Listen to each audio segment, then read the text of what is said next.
Hey everybody, it's Jace with Marshall Made Collectibles, and today we have a little bit of a different review.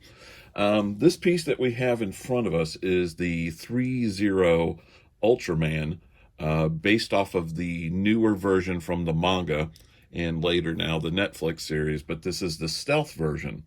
What makes this review a little different is this is an older piece that I have already reviewed, but not in video. I've done it in writing, and it also appeared on the Amazon site. ThreeZero offered me the opportunity to do another review, saying that the pieces that I got were faulty. So it's kind of like the Dark Knight. They didn't get the review that they wanted, but they did get the review they deserved. With that said, the prices on this figure have dropped drastically. When they first came out, I think they were like $300 or something like that. And now you can find them for like right around $100 on Amazon. The problems I had with the pieces that I've got before were the light up functions didn't work, loose pieces that fell out that were supposed to be in the forearms, and I even had one that had a broken shoulder. Thankfully, here we have one in front of us that we can try again. Unfortunately, I will not be able to check the electronics today because I don't have the batteries for it, and for some reason, ThreeZero does not feel the need to include those with their pieces. I will say this for ThreeZero. We have kind of a love-hate relationship. I love to hate them. No, no. A lot of their pieces are beautifully sculpted. The prototypes are phenomenal. And then when they finally release the figure, they seem to shit the bed. Now, I do love their Michael Myers figure, Leatherface figure, and there's other pieces that they have had that I have liked, but there's always been some sort of quality control problem, just like with the ThreeZero Saitama One Punch Man. Had issues, and even as the figure ages, it has more issues where I've had to replace the ankle joints and what have you. Anyway, let's go ahead and do this, which is in front of us. Again, this is the stealth version of Ultraman from the manga series and the Netflix series. If you have not seen it, I really suggest you do so. It is an amazing series, especially the Netflix anime. It's awesome. So what we have in the front, we have a nice black box, and I will say this, they have improved on their boxes tenfold. They used to be really thin, really cheap. These are more of a harder cardboard chip core kind of thing. It is a magnetic flat box, but it's done in this matte black, and then you have the image of Ultraman in this gold foil. I mean, red foil, sorry. You have the little slip that's on there that says stealth version. Down below it says Ultraman. Now ThreeZero is going to be releasing more 1/6 scale figures. They also released a normal version, but it is the manga paint scheme. They are releasing another one, I believe, in November, which the price point is drastically down from what it was before. I think it's like $129, and it will be the Netflix version. Over here we have the Science Patrol logo. We have the Ultraman logo. We have another image of Ultraman. I'm just going to remove this little band because all it does is keep sliding and it's hindering the artwork. On the back, we have more legalese. We have the people that are responsible for the figure. And then we have a picture of Ultraman's back, which is kind of cool because it's the back of the box. And again, on this side, we have the Science Team logo. We have the Ultraman logo. On the top, we have more of that black and like, looks like a blood splatter, but I'm taking it's more like energy particle effects for him. And let's go ahead and pop this open. And this is just a magnetic flap, like I was saying. Again, on the sides of the box, you're having that kind of like red foil splatter that falls through, and it's attached on this side, so it's just a magnetic flap on the one side of the box. Jet black on this side, no write up, nothing like that. We will remove the foam, and something is falling. Okay, we have our instructions for Ultraman. It's basically telling you you need some AG1 batteries for the head and some AG1 batteries for the arm lights. And so you're going to need a total of 6 batteries between the arms and the head, and then the chest one, again, is the AG1 batteries, and you'll need 2 more, so 8 total batteries. And no, like I said, they are not included. On the back of this instruction sheet, it's telling you how to switch out the heads, the closed position and the open position of the arms, the interchangeable hands, and how to work the arm parts, which are very delicate. But then you have the spectrum rays that pop in. So like if you have the arms lit up, it will light up through these. Now the regular edition, these of course are blue, just like they are in the manga, like they are in the anime. But because this is the stealth version, everything here that would be blue is actually going to be like a red, like a bright red. But that's all you get there. So his head lights up, his chest lights up, and his arms light up.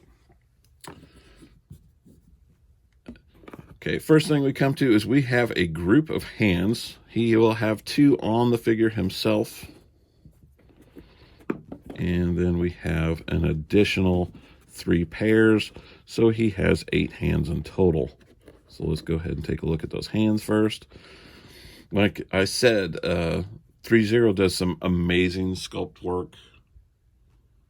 And the detail and paint work that ThreeZero does is spectacular. But there's always something, it seems like, that hinders it. Now, from what I understand and what I remember, this piece does have some die cast in it as well. So like the legs are going to be a little bit heavier. So if you're thinking you're going to be able to pop those legs in a upper kind of like kicking pose or something like that, there is a good chance that they will fall just simply from the weight of the legs.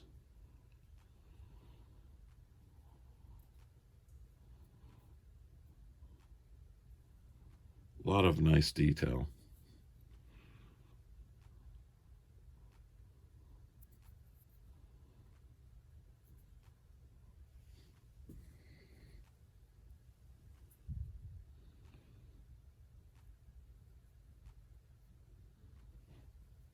And I've heard other people that are not into this Ultraman because they still prefer the one from the 60s, saying this Ultraman is too much like Iron Man. Really, if you read the series, or even if you just watch the anime, it is done in such a way that it honors the old source material with going forward, and I really don't feel like it's an Iron Man ripoff at all. And next we have the additional head, which is the human head, which is ThreeZero. And if you're not familiar with ThreeZero is the son of the original human counterpart of Ultraman, which was Hayata. And after Ultraman left, Hayata lost his memory, did not remember being Ultraman, and it isn't until later that he apparently, when he was with Ultraman, had gained some of the powers. This is a really nice sculpt, and the paintwork is really well. Looks like it stepped right out of the anime or the manga. Very nice. But anyway, he passed on some of, apparently, when he was Ultraman, he ended up gaining some of Ultraman's powers, and he passed it on to his son. And then we have some nice foam here.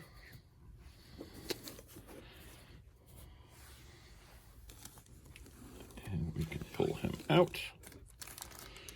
And before we get to Ultraman, let's go ahead and go into the secondary foam. Okay, so here are little panels that will go on the arms for like when the rays or the spectrum rays are closed. And there's 2 of those for each arm. We have these upper panel things that actually extend out from the forearms, which allow you to have the red beams or the red plastic that will light up. Well, these won't light up, but the light will be behind them. And I have no clue what that is. That is just a black stick. Okay, so now we can go to the Ultraman figure himself. And like I said, he has two hands on him. They are more of an open, relaxed. Now, this design, like I said, is more controversial because a lot of people are more familiar with the more of the latex rubbery suit kind of thing that you had with the 60s Ultraman, and this is more of an armored type Ultraman.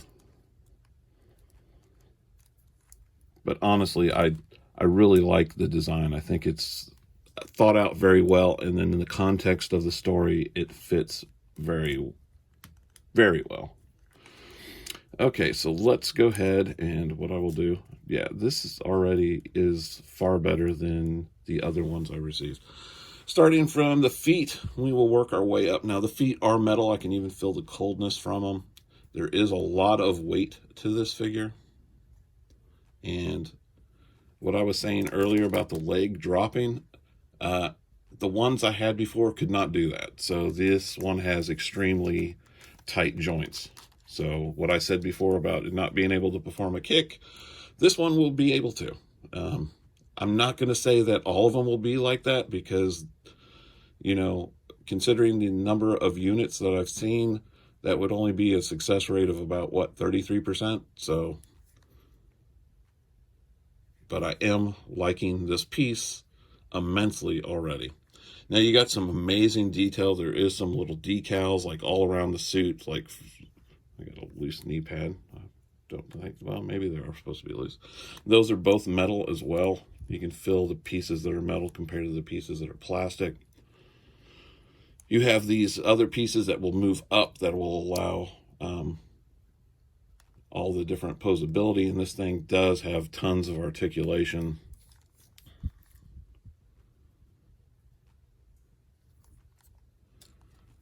Tremendous amount of detail.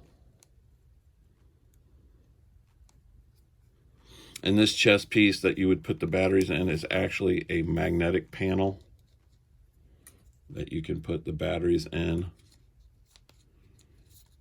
And then you just line up the pieces again and pop it back on. If you line it up correctly, there we go.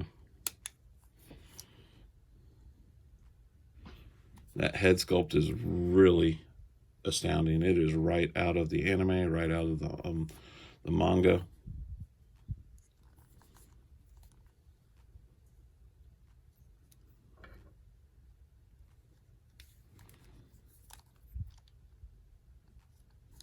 And I love this. It's just something I really liked about the way they did the suit to mimic the suit from the 60s. The suit from the 60s, if you remember, had that huge seam. But this time, because it's like an armored suit, and I don't want to give anything away, but if you've just watched the anime, this Ultraman does not grow in size. He's not large. He stays human size. But like the old suit had the seam, you have this here in the armor. It's almost like a spine protector, but it mimics that seam that we had in the old suit that actually went all the way up through the helmet. And I love that they did that with this. So there's a lot of nods to the source material. Okay, one of the biggest problems I had with my other pieces was these panels here. Yeah, they're pretty still loose. That's where you put the batteries in, and there's a little switch there for to make the spectrum rays light up. And these just kind of go on with like a friction joint, but they don't want to. Well, these ones are not too bad, but they're really easy to take off. These actually are popping on a lot. Man, I wonder if they went through and they just found a piece that was like perfect. I don't want to sell somebody on something and they go get this thing thinking like, oh, well, Jay said it was great, and then they get one of the ones like I had, because I don't want to feel like this was a bait and switch. But this piece literally has zero issues. but it's gorgeous. And you can see right here, there's like a little white bar. Now that will light up once you have the batteries in there, and it will make the LEDs light up. And you can either have those beams in place, and then these pieces kind of fold in place. You have to be very ginger with those because they are real thin plastic. And then you would put the cap up here, and then you could have the bar in place. Or you can take, and we'll take one of these bars like I told you. These are one of the ones that would protect or make it appear closed. And you just snap that in place and put that down. And then you don't have like this open gap. It becomes a closed unit. And we'll do that for the other side right now as well. Again, you take this, you've got that little notch.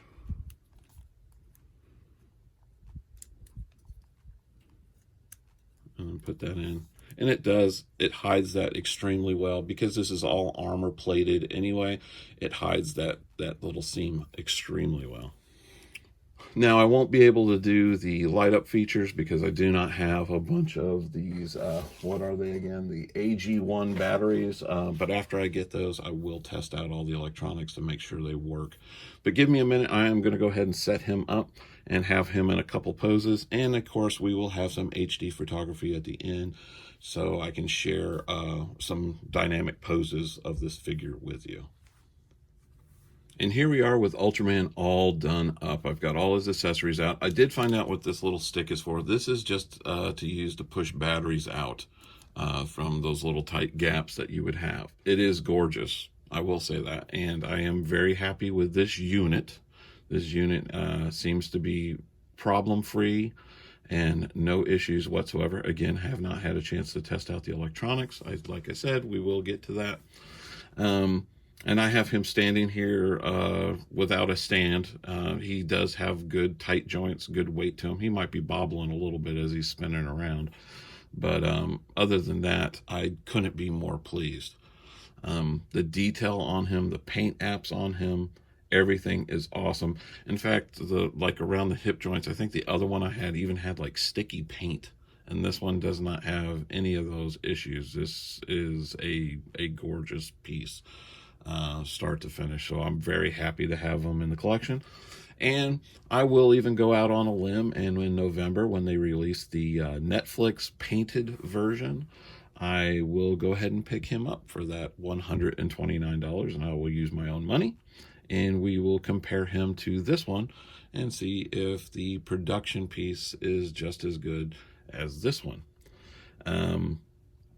With that said, I can honestly say if you can get him on Amazon right now, and he is still at the $110 to $99 or $98 or whatever price, snag them, grab them. Worst case scenario, especially with Amazon, if you get one and it has any of the issues, like I was saying, the other ones I've had, you can always send it back, ask for a replacement, or send it back, get your money back, and just be like, never mind.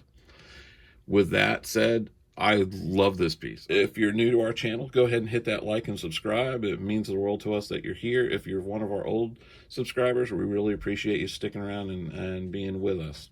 Anyway, this is Jace for Marshall Made Collectibles. Thank you for watching, and take care.